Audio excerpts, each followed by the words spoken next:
Welcome, everybody, to the Freelancer Codex podcast. This is our interview podcast titled Humans Make Games, and I'm the host, Steve, along with my co-host, Mike.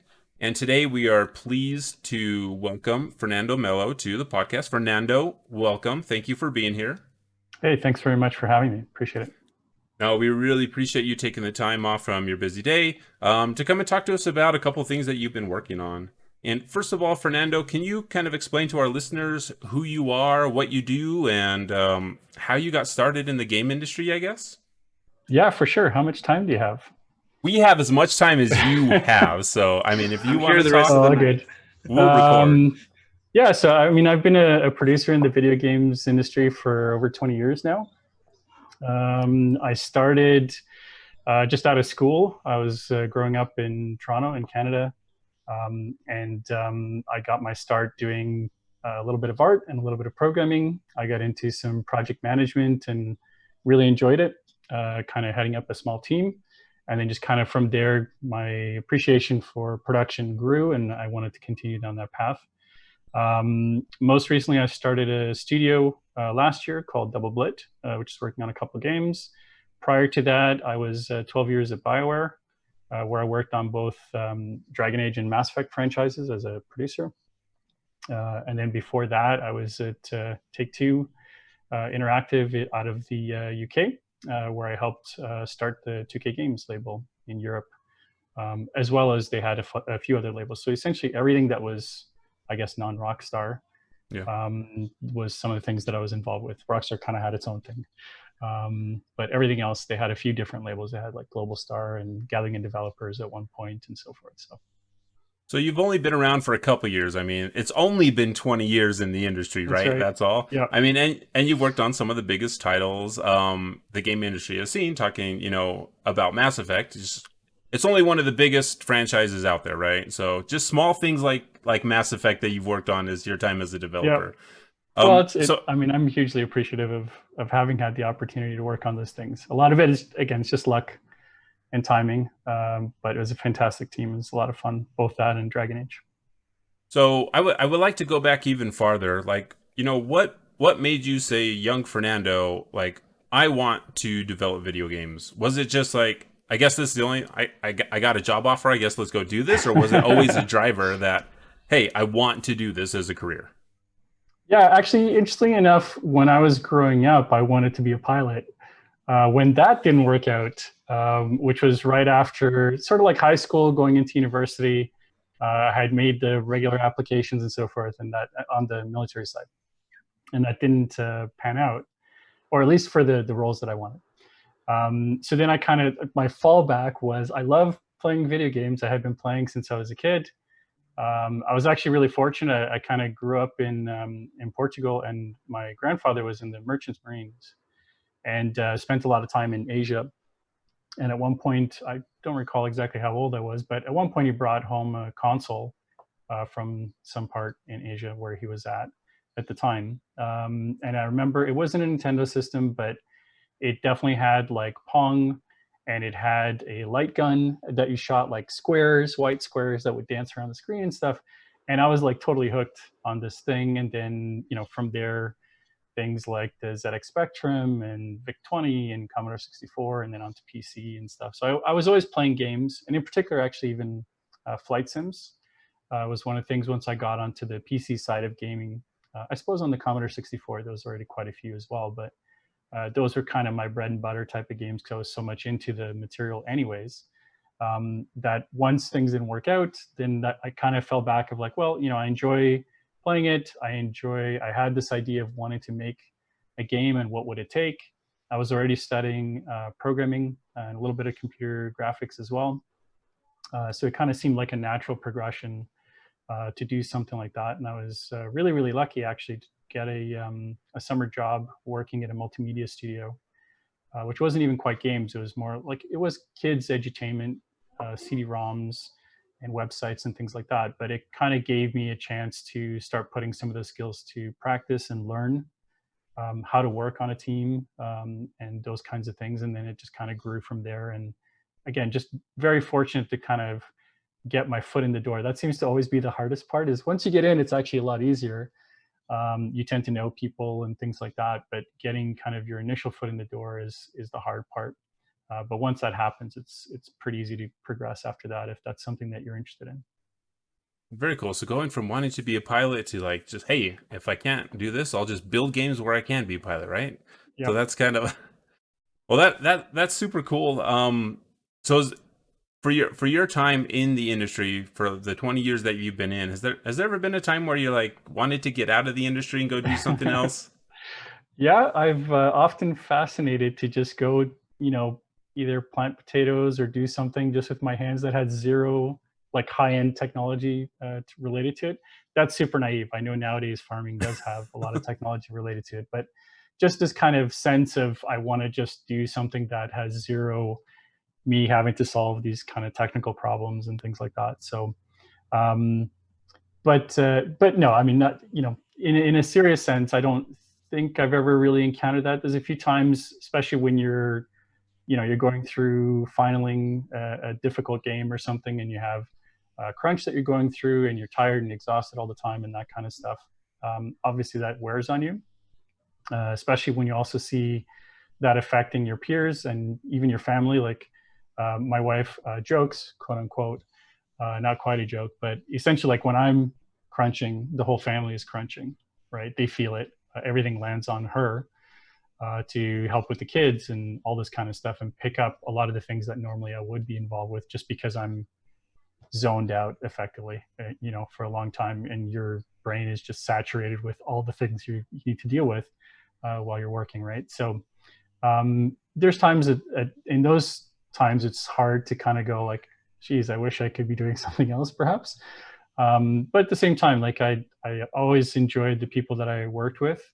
And I think that probably resonates with a lot of other people, even if you're not in games, that if you enjoy the people that you're working with and stuff, there's a big part of the why do you show up every Monday morning usually tends to come from that, right?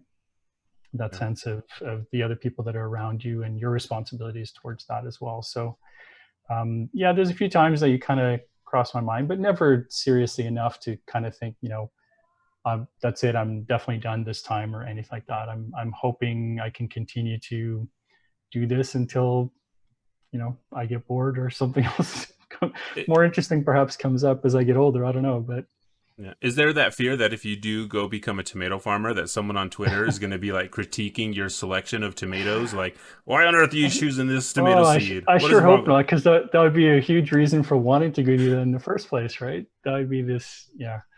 I mean, there is definitely that element, right? It certainly wears on you. I've been very fortunate in the sense that I've certainly not seen anywhere near the levels of kind of attacks that some developers have seen, particularly, if you're a woman or anyone on the LGBTQ spectrum or anything like that, right? Or visible minority or anything like that. So it's in that sense, I've been a lot more privileged, but it's hard to see that certainly on the peers and your friends Yeah. that you've gone through. You can imagine, putting multiple years of your life working with other people and knowing the sacrifices and things that they've made and the contributions that they've made, only to kind of see those things come up, and unwarranted at that. Like, as you've mentioned that before, it's like for most cases, I would easily say all cases, but perhaps you know the attacks that are being directed at developers as individuals or anything like that. Like, for I would be astonished if any one of those cases, those were people that actually had the power to do anything about the things that are being complained about.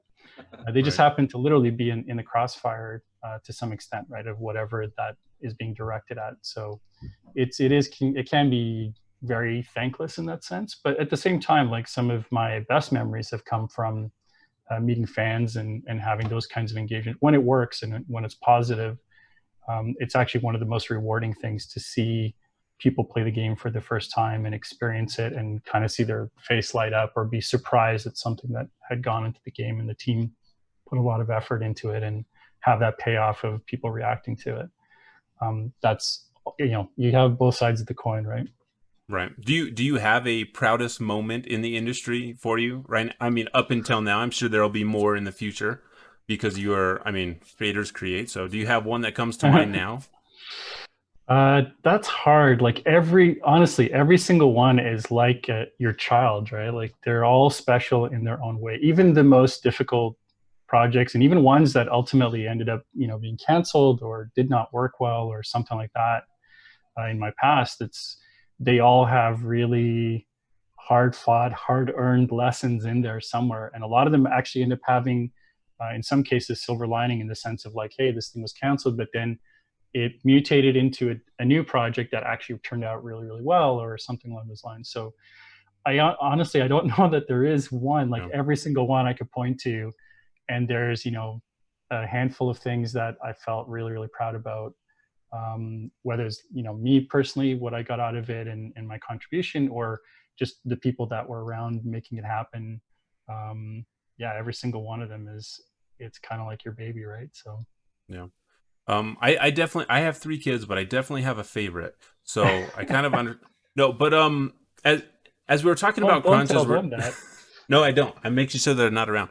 But Okay. as we're talking about all this, Double Blit, you guys are making a game called Game Director Story, and I guess I want to jump to that because I think that the game that you guys are building like ties into all this conversation that we're having about games, right? So I think if we want to jump over to that and talk about that, it because it's hard to talk about all this stuff without talking about the game that you're building because they go so hand in hand, right? It is interesting in the sense, like, in terms of comparing some of those things. um, a lot of the games that I've seen that do focus on this kind of topic of running a studio, or being involved in making a game as a game experience, a lot of them seem to be focused on this kind of macro management level experience. Like, I'm going to purchase some more programming widgets, and that will make the bar go faster, so I can make it happen. Which is fine. Like, from a management perspective, and a game experience perspective, it's perfectly fine and it makes sense. But that's not what it's actually like. Like, it's about people. It's super difficult because every single person has emotions, and they have challenges, and it's this ebb and flow, and you have cross relationships that are going on of people with people, and external factors. And I wanted to try to figure out a way to capture that sense of it, where yes, there are times that you may be able to influence the outcome, but a lot of times, like, there isn't a singular person that kind of just sits on a throne and goes yes, no. It just doesn't work like that. Like, it is a collaborative piece, and a lot of it from a director perspective, or any kind of leadership role within that team, is down to influence. Like, a lot of things you don't have, or at least if you want to maintain any reasonable professional relationship with people, you don't tend to be dictatorial. You tend to work with people to try to get the best out of them, right? So you do have to kind of maintain these various relationships, and it gets a lot more complex when you also have to deal with external factors, whether that's a publisher that you're working with, or the press, or fans, or those are all part of those kind of interrelationships that happen. um, and one of the things that I wanted to capture was that sense of, depending on the decisions that you had been making up to that point, because there's a certain level of randomness of how things occur, so that no replay is exactly the same. Um, when you hit certain situations, and you want to make a decision, a lot of times, and this is kind of a constant feeling that I want to get through the game, is this sense of, 99% of the time, you know exactly what the right answer is. But there's 101 reasons why it may not be possible or practical, or you don't have the budget for it, you don't have the people for it. It may be one of those things that a lot of times you may have to, in some cases, like the most difficult ones are the ones where you potentially have to compromise some of your, like, personal values or something, for the greater good of the show must go on, the project must continue. You're responsible. Like, in Game Director Story, it is set in a team that is trying to deliver a AAA game, so you have several hundred people that you're responsible for. So there is situations that do come up where you have, potentially, you could make a decision that you are sticking to your values, or whatever the case is, because it's the right thing to do. But because you don't have the influence left, or kind of the political capital left, if you will, that could potentially mean a game over. And that's something that you have to kind of rationalize in the sense that, okay, like, yes, I can stick to my guns, but potentially, what if that means the game is canceled and I have to let 300 people go and put them out on the street or whatever the case is. So there's those kinds of things that you don't often think about, of course, because you don't go through those things. But that's partly what I wanted to try to capture with the game, is that sense of what is it like to work through these relationships, build those things up, and then have these kinds of external factors come in and challenge a lot of those things. Like, it's a constant, you never have enough time in the day to deal with everything. There's always these external factors that, even though you might know what the right decision is, you may not be able to do it at this time. You might be able to later on, but not right now. And that's ultimately what game development is like. There is no straight line from A to B. And then along the way, there's all kinds of surprises that come up. No matter what the planning is, it's like, any sort of battle plan, as soon as you hit first contact or whatever the case is, it's the same kind of thing. You create these plans and you're constantly having to revise it because of new situations that come up. Things change, whether that's external factors in the marketplace, a competitor just released something, or potentially it's like, yeah, our plan assumed we were going to have 10 people to do this type of work. We've only been able to hire 8 people so far, so that has an impact. Or some people are not working out, and now we have to go. Do you make the decision to cut them loose, because potentially that's depending on what the factors are. If they're obviously creating challenges for other people on the team, that's probably a good decision. In some cases, it may be that maybe some forward progress is better than no forward progress, and you have to kind of weigh those sorts of decisions as well, right? So it's mostly trying to kind of capture those sorts of situations and establish the fact that it is about characters and it is about relationships. It's all the decisions that you're making is through the lens of you as a game director interacting with the various leads of the disciplines. They are your conduits to the rest of the teams that they represent. And then you have certain stakeholders like your publisher and someone that handles PR and those kinds of things that they also represent the external view, the outside world view of what's going on in the game or in the studio that you also have to respond with. So a secondary title could be How to Be Good at Life, right? Because I'm sure there's lessons there. Yes, there are lessons to be learned and navigating the intricacies of life and talking to people and making decisions. I think everybody should have this game. I know 6 people that I need to get it to very quickly, actually. I appreciate it. Thank you. And it would be awesome if in life we had bars that indicated, like, okay, if you make this decision, this will happen and this won't happen. That would be really great. So do you have a bar that says stop talking? Like, I wish people could get that bar just right across. Yeah. My bar would just be one of those like timer things. Yeah, you can say whatever you want, but when the timer's over, you're just done. Right. So as I played through the demo multiple times, Fernando, because this is actually the first time I've wanted to play a game of this type. It really grabbed me because we're so interested in game development in the industry that I'm like, okay, I want to try this out and I want to play it. And as I played it, I had the sense that I was playing somebody else's experiences during game development. Like, it felt too real. The things that were happening to this team, right? Like, oh, this is probably something that a game developer has gone through at one point. This isn't just someone writing and saying, what if this happened? It's probably a real experience that someone had. That's the sense that I got as I played through the game multiple times. I mean, did you just ask all your colleagues, like, hey, tell me some things that happened during development? Because it seemed really real. Yep.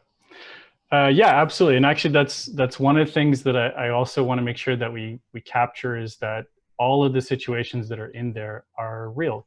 Like, obviously the names have been changed and all that kind of stuff, but and also in the sense of to work with the game mechanics and the characters that we have, obviously some creative license is used to make sure that it works in those contexts. But one of the things that for me would be, even if it is only 6 people that end up playing this thing in the end, I want to make sure that once you finish playing this, you can walk away and you can think about the fact that, developers actually had to go through that.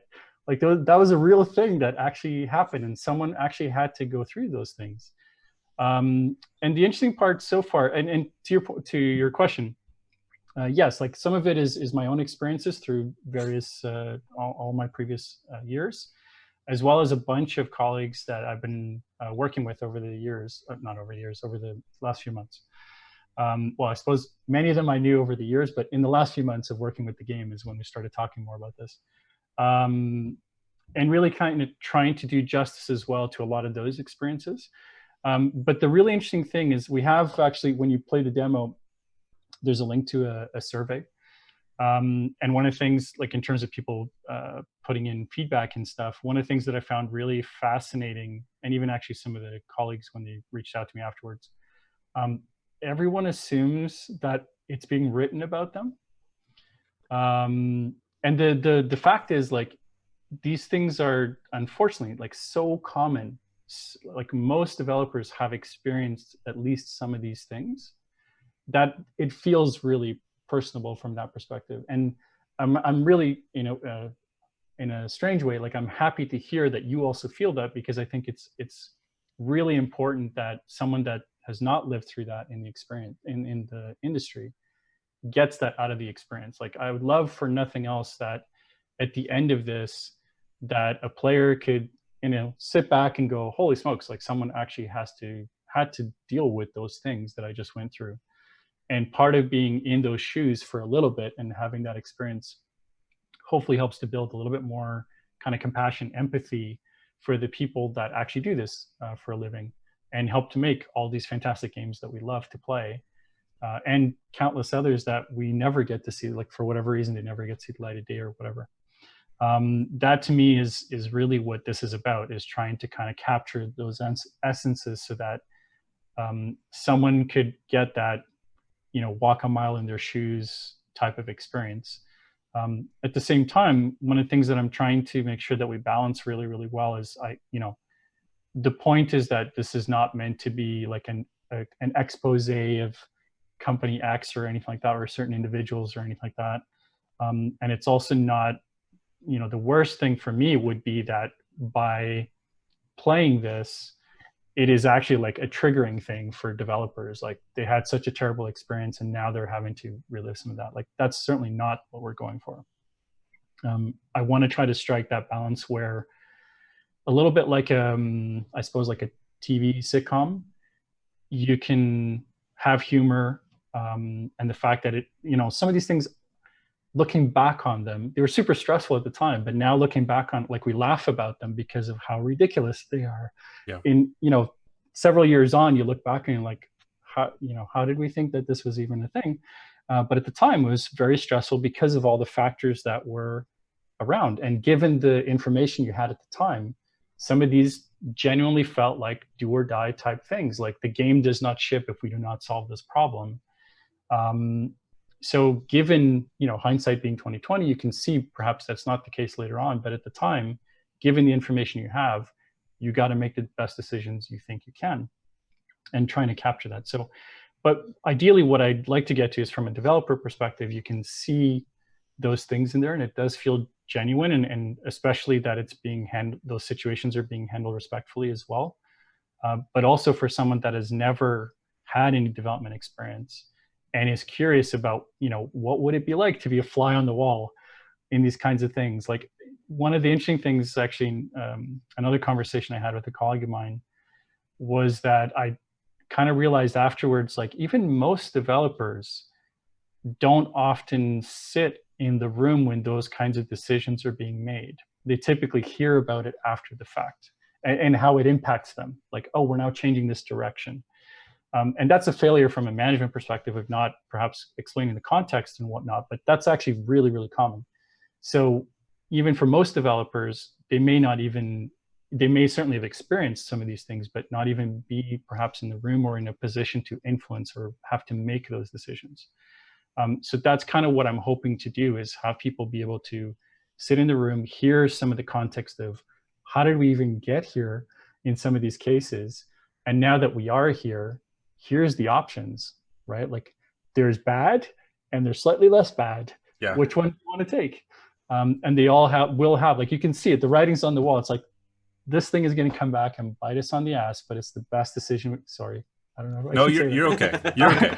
But it's the best decision we can make right now, given the information we have and all the other factors to it, right? So ultimately trying to capture that in a way that is also, in terms of the art style and having it kind of like as a visual novel-esque thing, that I do want to also make it super accessible. Like, I don't want it to be something where you need to have an innate, you need to be like really good at using a console controller to play this thing or any of that kind of stuff. I want it to be something that anybody, like, ultimately we hope to get it onto, tablets and phones and consoles and stuff. So using whatever device you want, you should be able to play this and experience it. And regardless of what your kind of gamer level is, have it be super accessible as well.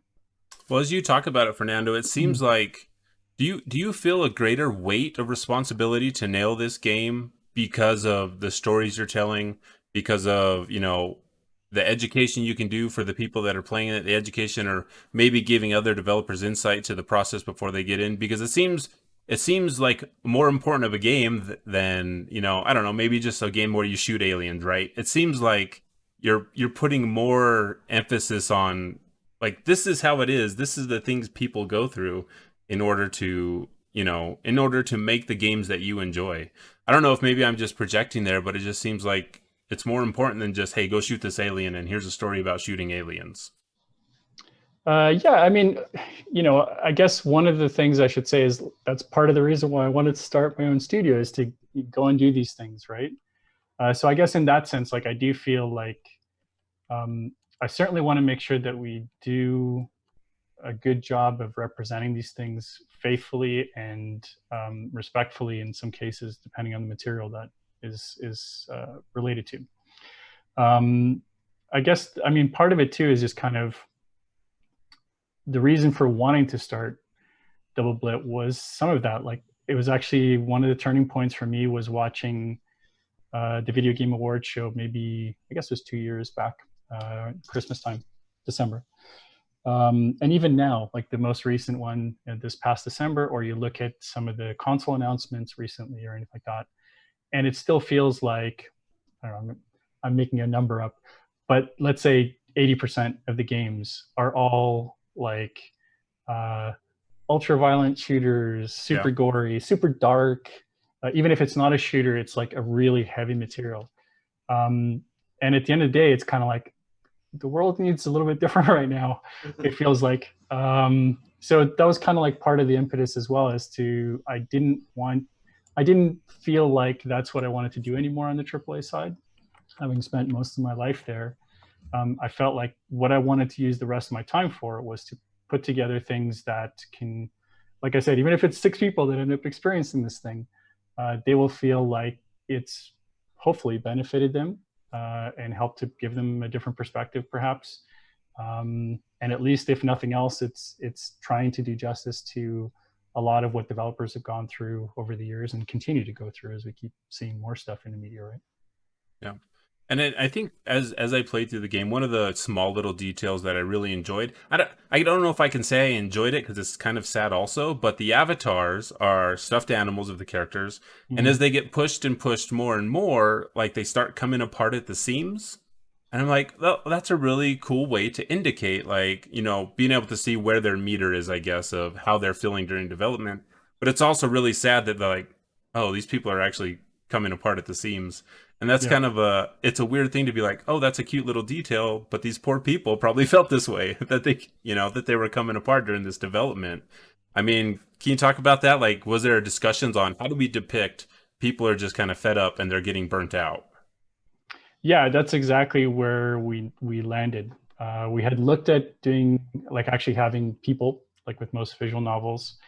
One of the concerns that I had of doing that is, given the topics that we're covering, I didn't want to even inadvertently someone feeling like we're actually talking about a particular person, like having a caricature of someone that is actually a real person or a company or something like that, because that's not what the point was. It also brought up a lot of, it brought up good conversations, but it was also creating these kinds of challenges for us of how do we properly represent things around racism and other aspects without kind of loading the situation inadvertently, or perhaps even, inadvertently doing something that is not what we intended at all, just by how we created a caricature of a person. So we kind of moved into animals from that perspective, because it actually lended a lot of really interesting perspectives, because there's actually some really interesting correlations in the sense that a lot of animals come with these kind of stereotypes. When you see a fox, you think about, cunning perhaps, or maybe mischievous or something like that. When you see a predator as a species, you kind of think about, okay, this is a powerful creature or whatever the case is. So it actually allowed us to layer in some of these things that otherwise might have been more difficult to do. And certainly within, like, our game is not massive. There is a lot of content from a writing perspective, but it's still fairly limited in terms of the stories we can tell. And we don't have hours and hours and hours of dialogue or anything like that to convey some of the subtleties beyond what you can do just with words. So visual was actually really, really important. From that, we kind of did move into the idea that it was these kind of stuffed animals, and this sense of visual, like, even if depending on the character's personality, you couldn't tell from their tone that they were feeling it, but you could see it. And that's one of the things that for me was really important, is I need the player to be able to look at the character and go, I'm doing this, like, by making these decisions, as much as they're telling me, no, I'm in it, I'm good, put me in, coach. But you can see the wear and tear that's happening on this person. And it's kind of like, it's up to you to decide, like, is this important enough that you're going to ask them to, go one more round, or whatever the case is, whatever the situation is. And kind of seeing that impact on the people around you and what that cost is. That was actually really, really important to get across, and not have to, in a lot of ways, like, spend more time in having more UI bars, or having the character have to explain, like, oh, I'm feeling really tired today, or something like that. It's some of these things are the most powerful things, is that you create that emotional connection with this character. You start to understand what they're about based on how they talk and what they feel strongly about, and the values that they share and stuff.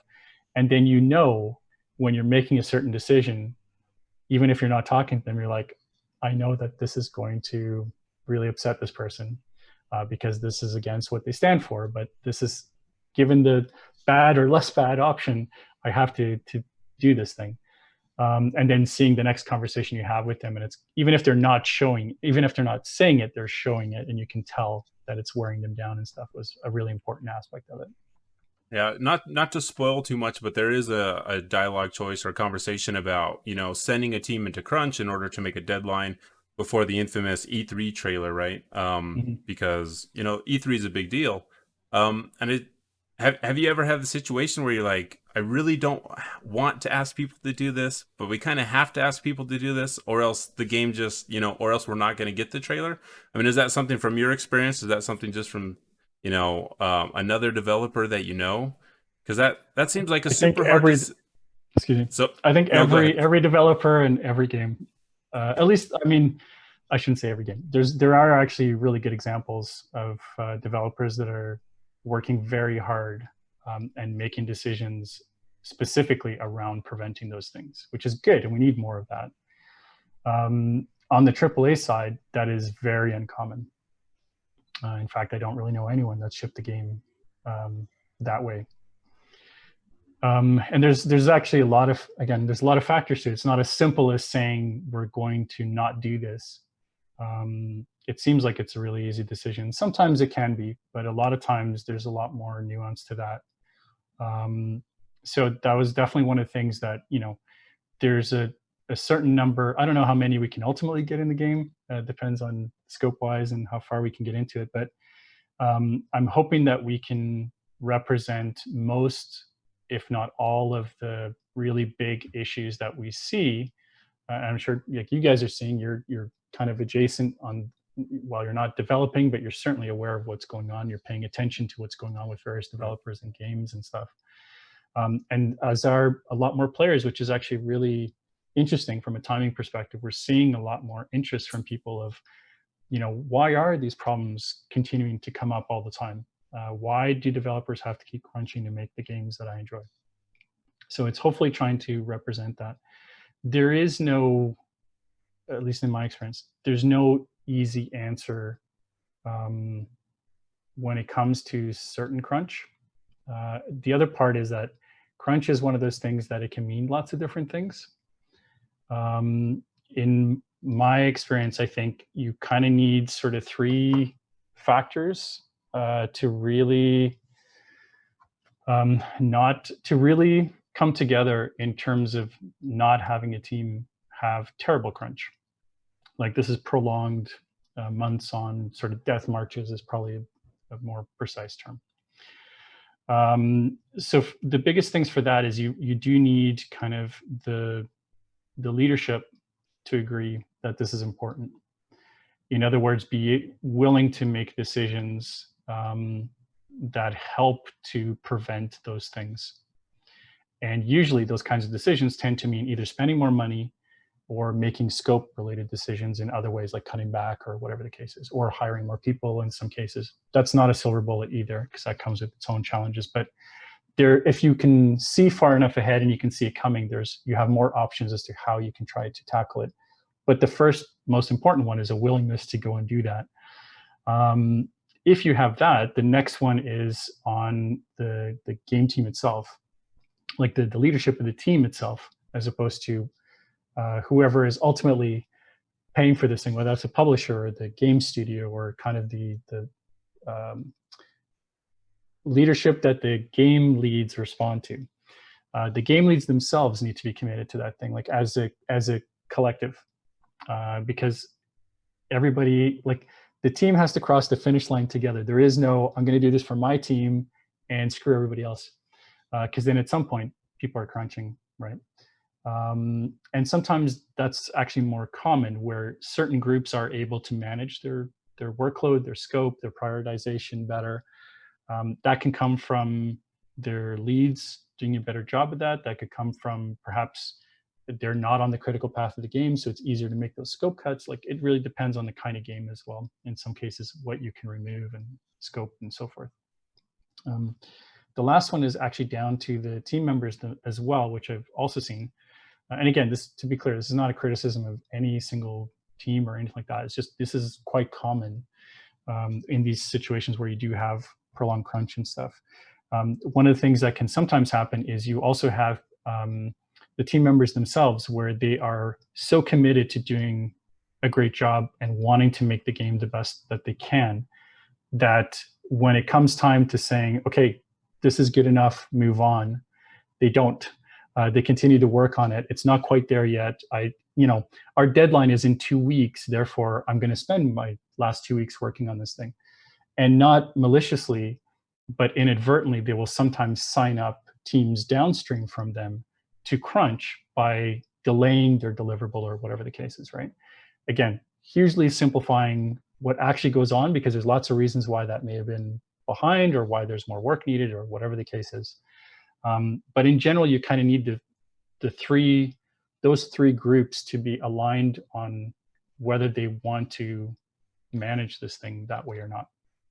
And if any one of those is not, then inevitably somebody's going to crunch. And typically it's downstream teams, right? Yeah. Usually that ends up being like obviously QA, audio, cinematics, VFX, lighting, all the things that come at the very end. And then you also sometimes will have, like, again, when we talk about crunch, there's a big range of those things. You can have situations where a critical bug shows up, like this will actually prevent this from shipping and we need to fix something. And that fix starts up here. And that means, in a week's time, these people will have to pull an all-nighter or work that week to make the deadline or whatever the case is. There is a lot of those kinds of things as well, right? Yeah, and it's always, like you said, it's a tough conversation when we hear about, people like Naughty Dog and these big developers that just crunch and crunch. And us as consumers, we get so upset about it. but then, you know, we still have to buy the game and we're still love enjoying playing the game. And it's like, how does that cycle change, right? If Mm-hmm. we want to support the developers because there's people that are putting, you know, blood, sweat, and tears into this game, and to like boycott it doesn't help those people. And so we purchase the game because we love the game and we want to support those people, but that doesn't really like end the cycle, right? So that's it. That's a tough thing to have to, like you said, it's very tough to deal with. And I imagine that there are a lot of people that make games that are creatives that like they just get lost in the game, right? It's easy to be like, hey, you get on a groove and you just keep going, and it probably doesn't even feel like crunch when people just like, hey, I'm writing, and I just, you know, busted out 18 hours worth of work, and you're like, hey, where did the time go? Because you're just kind of in that groove, you're in that creative flow. So it's a tough conversation, and especially now as we talk about, you know, we talk about crunch, we talk about everything that's coming to light right now around sexism and sexual assault, um, and those things that, you know, people in power that were thought to be untouchable at one point, and now as people talk about it, as people give their experiences, and it's finally coming to light, and it's coming to light in a big way because it has happened before, but it seems like now things are changing, and it seems like the industry is kind of done with just dealing with people that shouldn't be there anymore. And that has to be something that I imagine that your team is looking at, like, this is part of the game industry. How do we approach this subject with the delicacy that it deserves, right? Because like you spoke before, like triggering people to have memories of things that have happened to them, but it's not something that you can just ignore in your game, right? So how do you approach that with the delicacy? Because that's got to be something that's kind of terrifying to do, like to even try to write a situation like that.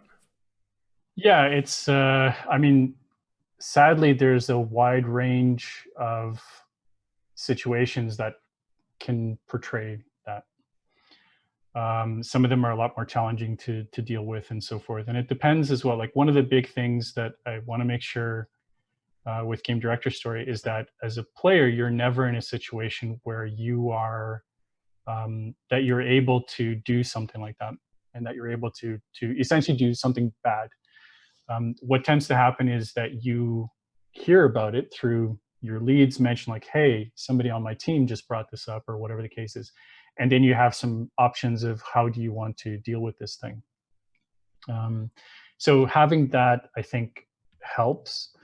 And then the rest of it, to be honest, like, we want to work with quite a few people to try to make sure that when they go through it, it's striking that balance of, you know, we're not paying lip service to it, but at the same time, not like triggering somebody having gone through those things.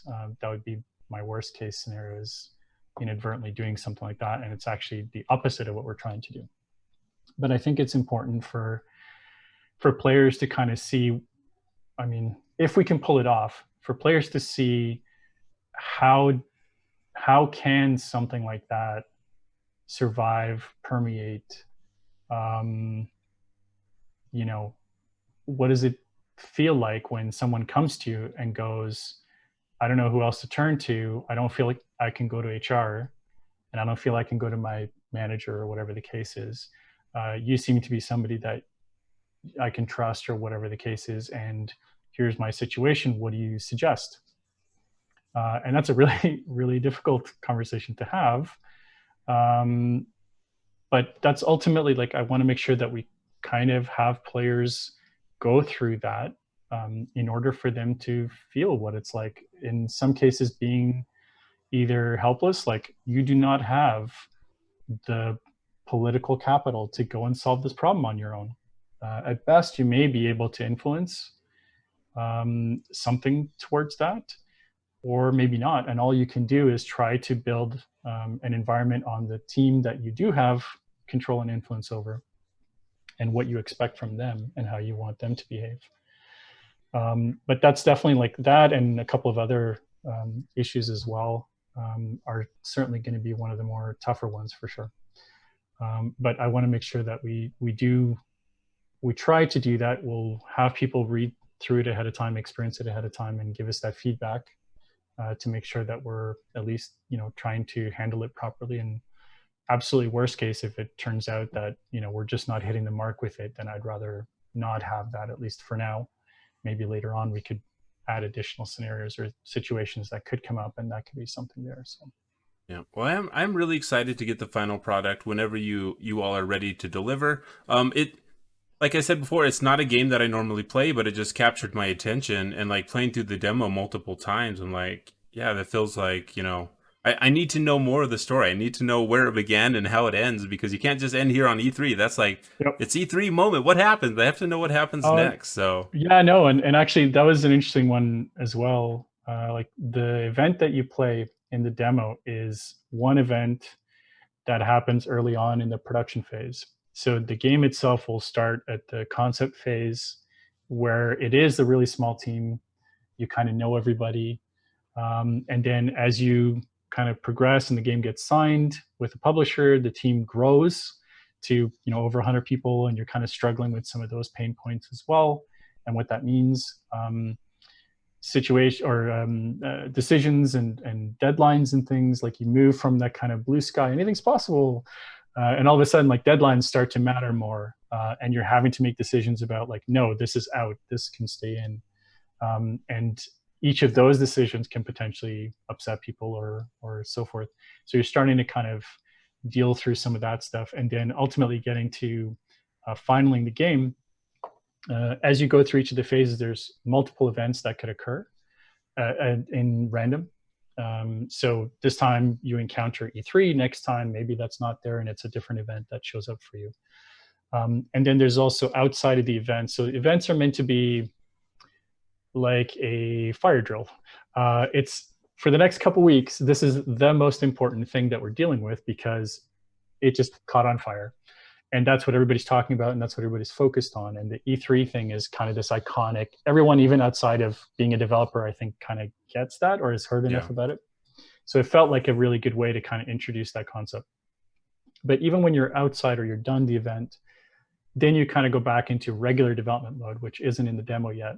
And that's where you have these kind of more day-to-day type of things that could be happening. Like, hey, the build's broken. What do we do about that? 100 people are sitting idling thumbs, and like just dealing with those kinds of, in some cases, like really comical, in other cases, very mundane type of things, but it's slice of life game dev. And that's also part of being that fly in the wall.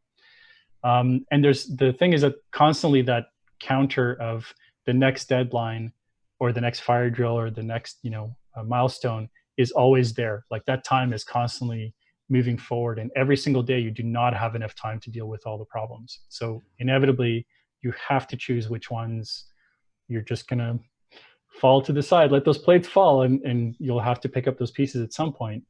But you have to deal with the more important stuff, whatever you deem is more important, right? And then ultimately that kind of culminates through the end of production into the filing phase, where I won't spoil it. There's a slightly different game mode that happens there, where you kind of go through like this really intense piece as you're trying to finally ship the game, before essentially time runs out and the game is effectively taken from your hands, ready or not. It's like the day is here, out it goes. And now you have a little bit of this weird lull. Like in a lot of ways you're super relieved, it's out there, etc.